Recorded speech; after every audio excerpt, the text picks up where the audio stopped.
Titre, la main errante de la forêt silencieuse. Le vent hurlait entre les arbres dénudés, emportant avec lui la pluie froide qui fouettait les visages de Marcos et Javier.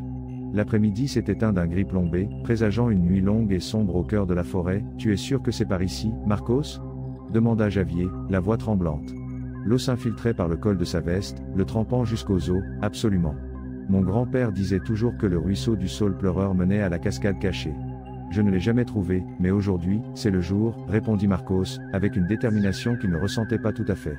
Il marchait depuis des heures, s'enfonçant de plus en plus dans l'épaisseur. La forêt, normalement tranquille, semblait les observer avec une hostilité silencieuse.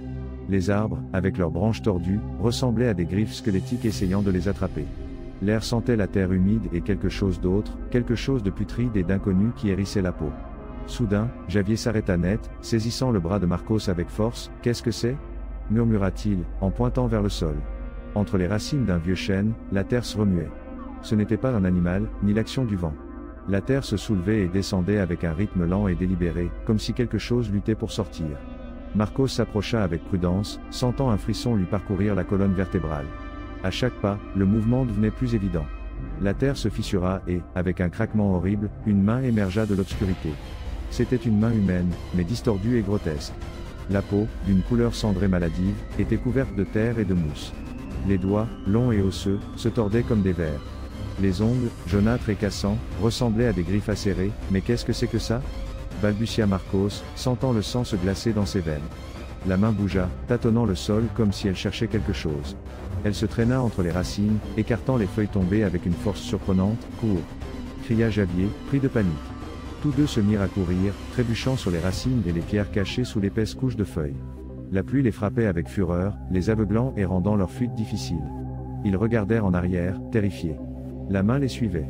Elle glissait sur la terre avec une vitesse contre nature, se rapprochant de plus en plus. Elle semblait être animée par une force surnaturelle, par une volonté implacable.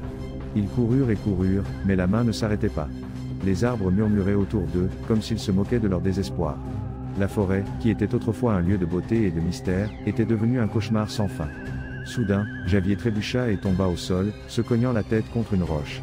Il resta étendu, inconscient, avec une respiration haletante. « Javier !»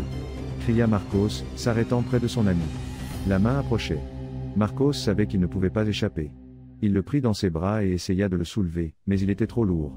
Ses jambes tremblaient, ses poumons brûlaient. « Laisse-moi ici !» gémit Javier, reprenant conscience. « Sauve-toi, je ne vais pas te laisser. » répondit Marcos, les larmes aux yeux. La main s'arrêta à quelques mètres d'eux.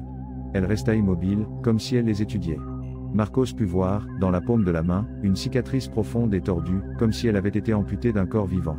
Soudain, la main se leva dans l'air et pointa vers Javier. Ensuite, elle commença à creuser frénétiquement dans la terre, remuant la terre avec une férocité inhumaine. Marcos ne comprenait pas ce qui se passait. Pourquoi la main avait-elle pointé Javier ? Que cherchait-elle ? La main creusa et creusa jusqu'à ce qu'elle trouve quelque chose. C'était un collier, un vieux collier en argent avec un petit pendentif en forme de cœur. Le pendentif était couvert de terre et de rouille, mais Marcos reconnut l'inscription gravée dessus. J.A. Javier ouvrit les yeux avec surprise en voyant le collier. Son visage pâlit. « D'où sors-tu ça » demanda-t-il, la voix tremblante. La main ne répondit pas. Elle se contenta de tendre le collier vers Javier. « Ce collier » commença Javier, les yeux remplis d'horreur.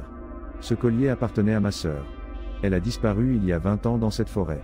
On ne l'a jamais retrouvée. » Marcos sentit un frisson lui parcourir tout le corps. Il comprit la vérité. La main était la main de la sœur de Javier. La main d'une jeune femme qui avait été assassinée dans la forêt et dont le corps n'avait jamais été retrouvé. La main était restée dans la terre, cherchant désespérément le collier qui lui avait appartenu de son vivant. Javier prit le collier avec des mains tremblantes. Des larmes silencieuses coulaient sur ses joues. « C'est toi, Lisa » murmura-t-il, la voix brisée. La main s'approcha et caressa doucement la joue de Javier avec l'un de ses doigts osseux.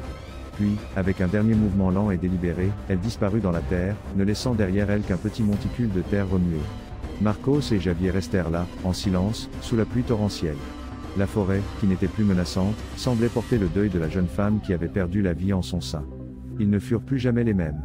L'expérience les avait marqués à jamais. Ils savaient que la forêt gardait des secrets sombres et que certaines choses, une fois perdues, ne reposent jamais en paix.